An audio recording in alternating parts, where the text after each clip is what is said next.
तो दोस्तों कैसे हैं आप सभी लोग। स्वागत करते हैं एक और नई वीडियो के साथ। आज हम लेकर आ चुके हैं एपिसोड नंबर 40 को। आई होप हमारी वीडियो आपको पसंद आएगी तो लाइक एंड सब्सक्राइब करना मत भूलिएगा और बेल आइकन को ऑल पर सेट कर दीजिएगा और कमेंट करके जरूर बताना। तो ज़्यादा टाइम वेस्ट नहीं करते हैं और चलिए स्टार्ट करते हैं आज का एपिसोड। तो लास्ट एपिसोड में आप सभी लोगों ने देखा ही था कि किस तरीके से लिनमो ने हान यिनजी के घाव पर मलहम पट्टी करने के बाद ज़्यादा समय होने के कारण वहाँ से चला जाता है और हान यिनजी वहाँ पर सो जाती है। जैसे ही वे बाहर निकलता है तो उसके बाहर उसे त्यान्यू मिलती है। कहानी आती प्रेजेंट में। यहाँ पर त्यान्यू लिनमो के सामने खड़ी हो जाती है और उससे आकर हंसती है, उससे कहने लगती है क्या ना हम मिलकर एक गेम खेलें। चूहे बिल्ली वाला गेम कैसा रहेगा। तुम चूहे बनोगे और मैं बिल्ली। चलो देखते हैं आखिरकार तुम मुझसे कितने समय तक भाग सकते हो। और जब तुम भागोगे तो मैं तुम्हें ढूंढूंगी और जैसे ही मैं तुम्हें ढूंढ लूंगी तो मैं तुम्हारे चीतड़े चीतड़ा दूंगी। और इसकी स्माइल देखने के बाद तो कभी डेवलपन वाला याद आ गया हमको।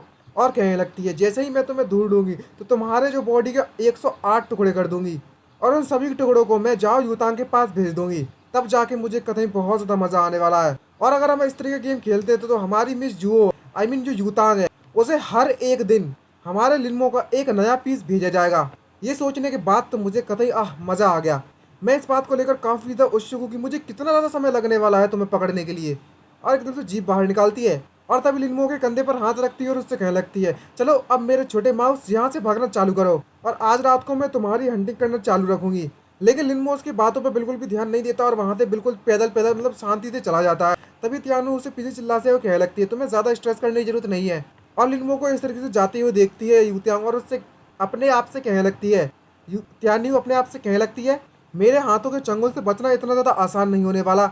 यूतांग जो तुमने मेरे साथ किया है उसका बदला तो तुमसे मैं ज़रूर लेके रहूंगी और हिसाब भी बराबर करके रहूंगी। और तभी हमें लिनमो को वहाँ से जाते हुए दिखाया जाता है और वो जाते जाते मन में सोच रहा होता है कि जो इमोर्टल वर्ल्ड है इस दुनिया का वो वाकई में होपलेस है। और जरा इस ऑर्डिनरी पर्सन यांग त्यान्यू को देखो, इससे तो मुझे बिल्कुल भी डरने की जरूरत नहीं है। लेकिन कोई भी इस बंदे को मतलब इस बंदी को यानी कि त्यान्यू को कोई गुस्सा दिला देता है तो वो जब तक नहीं रुकेगी जब तक वह अपना बदला नहीं ले लेती। ये मतलब इस तरीके इस टाइप की बंदी है ये। अगर इस इमोर्टल वर्ल्ड की जो चीज़ें हैं वो ज़्यादा कॉम्प्लिकेटेड हो गई तो जो पूरा का पूरा जो इमोर्टल वर्ल्ड है वो बहुत बड़े कियोस में चला जाएगा और उस समय पर मेरे लिए काफ़ी ज़्यादा डिफिकल्ट होने वाला है अपनी आइडेंटिटी को छुपाए रखना। तभी हमें दिखाया जाता है कि लिनमो एक शॉप पर पहुंच जाता है और शॉप पर जाते हुए मन में सोचते कहने लगता है कि सबसे पहले तो मुझे इस शर्ट को बदल लेना चाहिए, यह काफ़ी ज़्यादा गंदी हो चुकी है। लेकिन दूसरी तरफ मन में सोचते हुए उस समय को याद करता है जब त्यानी ने उसके कंधे पर हाथ रखा होता है और मन में सोचते हुए हमें बताता है जब त्यानी ने मेरे सोल्जर को मतलब मेरे कंधे को टच किया था उस समय पर इसने अपना मार्क इस पर छोड़ दिया है। और जबकि मैं अपनी आइडेंटिटी को एक्सपोज नहीं कर सकता और ना ही मैं उसके मार्क को इरेज कर सकता हूँ तो मुझे सबसे पहले तो अपने कपड़े ही बदल लेने चाहिए। तभी कुछ समय के बाद का सीन दिखाया जाता है। तभी वो जियो जियो को बुलाता है। यहाँ पर वो लिटिल फॉक्स आ जाती है, आई मीन लड़का है ये। और वो जियो से कहने लगता है लिनमो इस शर्ट को जितना हो सके उतना ज़्यादा दूर फेंकना हमारे घर से। और यू मान जाता है इस बात को लेकर। तभी लिनमो वहाँ से जाते हुए मन में सोचते हुए काफ़ी तो गुस्सा होता है और मन में सोचते कहने लगता है मैं इस बात की उम्मीद करता हूँ कि ये बस एक प्रैंक था और उससे ज़्यादा कुछ नहीं। लेकिन इसने दोबारा से मेरे सामने ऐसा कुछ करने की कोशिश की तो मैं इसे पूरी तरीके से तबाह कर दूंगा। तभी हमें इन्फार्मी का सीन दिखाया जाता है। यहाँ पर जो जिंदगी होती है उसे होश आ जाता है, आई मीन जो जग जाती है वो सो रही होती है उस समय पर। और उसके पास अभी भी लिनमो का वह कोट मौजूद है जिसे वह उसके सोते समय पर उसे उड़ाकर गया था और वो उस कोट को लेकर बैठी हुई है। और वो मन में सोचते कहने लगती है मैंने अपनी पूरी की पूरी लाइफ में कई हज़ारों सालों तक फाइट करते हुए आ रही हूँ लेकिन आज तक मैंने अपनी पूरी की पूरी लाइफ में इतनी ज़्यादा केयरलेस कभी नहीं हुई। ये वाकई में मेरे लिए अनबिलीवेबल है जब मैंने एक हाई स्कूल स्टूडेंट के सामने अपने आप को इतना ज़्यादा खुला छोड़ दिया और अपना गार्ड डाउन कर दिया और मैं वहाँ पर सो गई थी। इसका मतलब ये हुआ कि उसका एक और कर्ज मुझ पर चढ़ चुका है। और भाई जो एक्सप्रेशन अभी ये बनाने में लगी हुई है इसके देखकर तो सिर्फ ठग की याद आ रही है। और वो उसका कोट पकड़कर क्या करना चाहती है। यहाँ पर वो उस समय को याद करती है। यहाँ पर यूतांग ने उससे कहा था एक बार यंजी से कि आखिरकार तुमने लिनमो के लिए कर क्या दिया है। और इस बात को याद करते हुए वो सोचने लगती है कि मुझे क्या करना चाहिए उसके लिए। और चेहरा उसका टमाटर से लाल पड़ने में लगा हुआ होता है। इसका मतलब इसके दिल में अभी ये फूल खिल चुके हैं कमल के। तभी मन में सोचते कहने लगते क्या मुझे उसे डिनर के लिए इनवाइट करना चाहिए। मुझे जहाँ तक याद है उसे डिलीशियस खाना बहुत ज़्यादा पसंद है। और तभी अचानक से जोश में आ जाती है और एकदम से पोजीशन बनाती है विक्ट्री की। और मन में सोचते कहती है कि अब समय आ चुका है कि मैं ये पता लगाऊं कि इस दुनिया की जो लड़के हैं उन्हें पटाने के लिए सबसे बेटर आइडिया क्या है और किसी लड़के से डिनर के लिए पूछने के लिए क्या करना पड़ता है। भाई इसको बिल्कुल भी नॉलेज नहीं है इस बात की। इसने पूरी की पूरी जो जिंदगी है अपनी सिर्फ फाइटिंग में निकाली है। पहली बार डेटिंग में जा रही है तो समझ जाए यार। लेकिन दूसरी तरफ अपने आप को होश में लाती है और कहने लगती है तुम क्या अपने आप से मजाक कर रही हो। क्या मैं एक डीमन क्वीन किसी टीनेजर का फेवर मेरे ऊपर हो सकता है, मतलब किसी की कर्ज मेरे ऊपर हो सकता है। समझ रहा गाइस अभी भी अपने आप को डीमन क्वीन ही मान रही है। खैर है भी तो।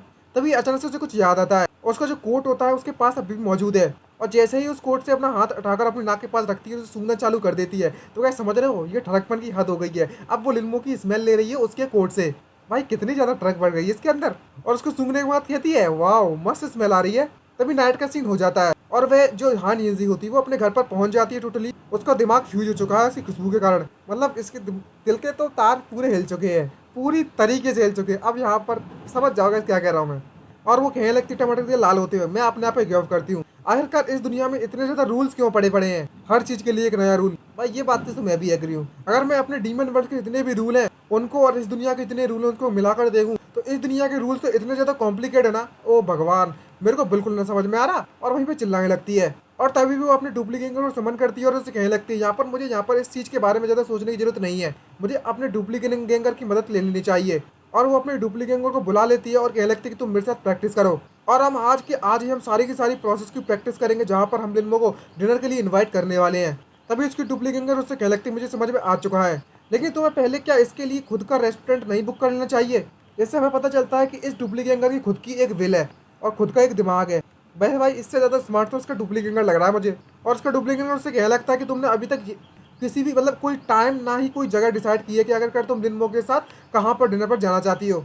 तभी जो हान यिनज़ी होती है वो अपने डुप्लीकेट से कहने लगती है कि तुम लिनमो को कॉल करो और उसे बताओ कि हम उसे कल डिनर के लिए इनवाइट करने वाले हैं और जूइंग जियांग के होटल में पहुंच जाए कल क्लास के बाद। तभी उसकी डुप्लीकेट उससे कहती है आखिरकार मैं ही क्यों बोलूं, तुम इनवाइट कर रही हो, तुम करो ना कॉल। और तभी ये सुनने के बाद तो वो कतई भड़क पड़ती है और अपने डुप्लीकेट पे चिल्लाते हुए कहने लगती है इसने अभी भी कुछ समय पहले मुझे बिना कपड़ों के मुझे देखा था और तो और इसने मेरे सारे के सारे घाव को बैंडेज भी लगाया था और मुझे इस बात को लेकर श्योर हूँ कि इसने मेरा सब कुछ देख लिया है। तो इतना सब होने के बाद मैं इसे कॉल कर कैसे कह सकती हूँ। इस बात को लेकर जो डुप्लीकेट होती है वो भी कंफ्यूज होती है। भाई सब कुछ तो दिखा बैठी, अब बच्चा ही क्या है, इतना काहे शर्मा रही हो, डीमन क्वीन हो, कोई सस्ती मस्ती नहीं हो। तभी जो डुप्लीकेट हो जाती है वो मानती है और कॉल उठाती, मोबाइल उठाती है और कॉल करना चालू कर देती है और उससे कहने लगती है अच्छा ठीक है मैं अभी उसे कॉल कर देती हूँ। और डीमन क्वीन को जो डुप्लीकेट होता है उसका कोई रिएक्शन नहीं होता, जिसे देखते हुए जो असली वाली हान यिनज़ी होती है वो उससे कहने लगती है आखिरकार तुम इतनी ज़्यादा डायरेक्ट क्यों हो। और तभी डुप्लीकेट डायरेक्टली लिनमो को कॉल कर लेती है और जो असली वाली हान यिनज़ी होती है वो बहुत ज़्यादा काँप रही होती है और वो डायरेक्टली उसकी डुप्लीकेट होती है लिनमो से कहने लगती है कि तुमने मेरी जो मदद की थी मैं उसके लिए तुम्हें डिनर पर इनवाइट करना चाहती हूँ। और सीधी सीधी सब जो मैं कहा जाए तो मुझे दूसरों के कर्ज में पढ़ना बिल्कुल भी पसंद नहीं है। भाई यही स्टाइल है डीमन क्वीन का कहने का। लेकिन जो असली वाली डीमन क्वीन होती है वो तो कभी बौखला जाती है, एकदम डायनासोर बन जाती है, डायनासोर। और मन में सोचते कहने लगती खत्म, मेरा तो सब कुछ खत्म इसके साथ। इसने तो बिल्कुल भी वैसा नहीं किया है जैसा कि वेबसाइट में लिखा था, मतलब सारी की सारी जो प्लानिंग थी वेबसाइट से बनाकर कर रही हो। लेकिन जो लिनमो होता है वो उस बात से एग्री हो जाता है और उसकी डुप्लीकेट से कहने लगती है अच्छा ऐसी बात है तो ठीक है, हम एग्री हो गए इस बात पर, तो कल स्कूल के बाद तुम मुझे जूएजिंग होटल में जरूर मिल जाना। और तभी जब यह बात सुनती है जो असली वाली हान यिनज़ी होती है तो मैं मन में सोचते कहने लगती है वाह सिर्फ वह तो वाकई में मेरी बात को लेकर मान गया है, इसका मतलब वह कल आने वाला है। और आसपास तो गुलाबी कलर का रंग आ जाता है, आई मीन पिंक कलर का। और तभी डुप्लीकेट उससे कहने लगती है कि लिनमो मान चुका है आने के लिए। और इस बात को सुनने के बाद वो एक्साइटेड से भर जाती है और कभी खुश हो जाती है जैसे कि लवर ओवर आ गया उसका। तभी पीछे से किसी की आवाज़ आती है, उस हान यिनज़ी से कहने में लगे होते उसके पेरेंट्स हे हान यिनज़ी क्या तुम अभी भी जगी हुई हो, तुम इस तरीके से चिल्लाना बंद कर दो, काफ़ी ज़्यादा लेट हो चुका है वैसे भी। तभी यिनज़ी अपने आप को शांत कराती है और उससे कहने लगती है ठीक है ठीक है ठीक है समझ गई, मैं अब नहीं चिल्लाऊंगी। तभी जो यिनज़ी होती है वो अपने डुप्लीकेट से अपना मोबाइल मांगती है और उससे कहने लगती है जल्दी से मेरा मोबाइल मुझे दो, मैं कल के रेस्टोरेंट के लिए रिजर्वेशन कर देती हूँ। और तभी वो चैन की सांस लेती है, एकदम से शांति की सांस लेते हुए वो एकदम से डीमन अपना ऑरा निकालती है वो डरावना वाला और कॉल करते हुए कहने लगती है हेलो ये मैं बोल रही हूँ डीमन क्वीन। और भाई ऐसे बोल रही है जैसे कि किसी को खत्म करने ले जा रही हो। और उसका पूरा का पूरा ऑरा रिलीज होने में लगा हुआ होता है और वो जो शेर लियातान होता है उससे पूछने लगते हैं क्या तुम वहाँ पर हो। और तभी डुप्लीकेट इसके इस तरीके को ऑरा निकलते हुए देखती है और वो मन में सोचते कहने लगती है वाह ये तो कितनी ज़्यादा भड़क पड़ी है, कितनी ज़्यादा एक्साइटेड हो रही है और इसका जो टेम्पर तो देखो, इतनी ज़्यादा एक्साइटेड। और तभी जो डीमन क्वीन होती है यानी कि हान यिनज़ी वो उस लेले से कह देती है कि तुम कल के लिए जूजियांग रेस्टोरेंट में कल रात के लिए रिजर्वेशन कर देना हमारे स्कूल के बाद। तो मैं कल उस रेस्टोरेंट में सबसे ज़्यादा इंपॉर्टेंट पर्सन को इनवाइट करना चाहती हूँ अपने लिए। तो मैं चाहती हूँ कि तुम वहाँ के शेफ को खुद बहुत ज़्यादा बेस्ट क्वालिटी के इंग्रेडिएंट्स डिसाइड करने के लिए बोलना, खुद उसी समय पर प्रेजेंट में आकर डिशेस को बनाना पड़ेगा उसे। तभी जो लेले होता है वो उससे कहने लगता है अच्छी बात है ठीक है मैं ऐसा ही कर दूंगा, लेकिन अगर तुम किस तरह की क्वालिटी को फूड चाहती हो। तभी वो सीधे सीधे कह देती है हान यिनज़ी मैं सबसे ज़्यादा बेस्ट क्वालिटी का फूड चाहती हूँ और मैं चाहती हूँ कि जितने भी इंग्रेडिएंट्स हो वो प्लेन हो और ऑन द स्पॉट वह शेफ उस खाने को बनाए और सर्व करे हमें। और लेले इस बात को एग्री हो जाता है और कहने लगता है जैसा आप चाहें, चलो देखते हैं आखिरकार तुम्हारे हेवनली डीमन क्लैन में सबसे ज़्यादा बेस्ट को कौन सा है, क्या तुम ये कर सकते हो। तभी वो इस बात से एग्री हो जाता है और उससे कहने लगता है हाँ हम अपना बेस्ट देंगे। तभी जिंजी होती है वो चैन की सांस लेती है और उससे कहने लगती है सारी की सारी तैयारी खत्म हो चुकी है। एक और बार हम रिहर्स कर लेते हैं, मतलब फिर से प्रैक्टिस कर लेते हैं अपने डुप्लीकेंगर के साथ। और डुप्लीकेंगर इस बात से एग्री हो जाती है और पूरी की पूरी रात भर वो प्रैक्टिस में लगे रहते हैं। और दूसरी तरफ जो लेले होता है वो अपने बॉस जाने की डीमन क्लैन का जो हेड है उसे कॉल करता है। तो डीमन क्लैन का जो हेड होता है उससे क्या लगता है क्या तुम इस बात को लेकर श्योर हो, हमारे क्लैन का सबसे ज्यादा बेस्ट कुक चाहिए तुम्हें। तभी जो लेले होता है वो उस हेड से कहने लगता है मैं इस बात को लेकर श्योर हूँ, जो हमारी डीमन लेडी है उन्होंने साफ साफ इंटरेस्ट दिए हैं कि हमारे डीमन क्लैन का सबसे ज्यादा बेस्ट कुक यहाँ पर मौजूद होना चाहिए। और उसके द्वारा जो हमारे लिए पहला टेस्ट दिया गया है हम इसको किसी भी तरीके से मिस नहीं कर सकते। तभी जो डीमन क्लैन का हेड होता है उससे कहने लगता है कि हमारे डीमन क्लैन में जो सबसे ज्यादा अच्छा और एक्सप्रेशनल खाना बनाने वाला बंदा है वो बहुत ज्यादा इंपॉर्टेंट है, लेकिन आखिरकार उन बंदों को खाना बनाने के लिए उस रेस्टोरेंट में क्यों बुला रही है वो। खैर मुझे ये बात बिल्कुल भी समझ नहीं आई।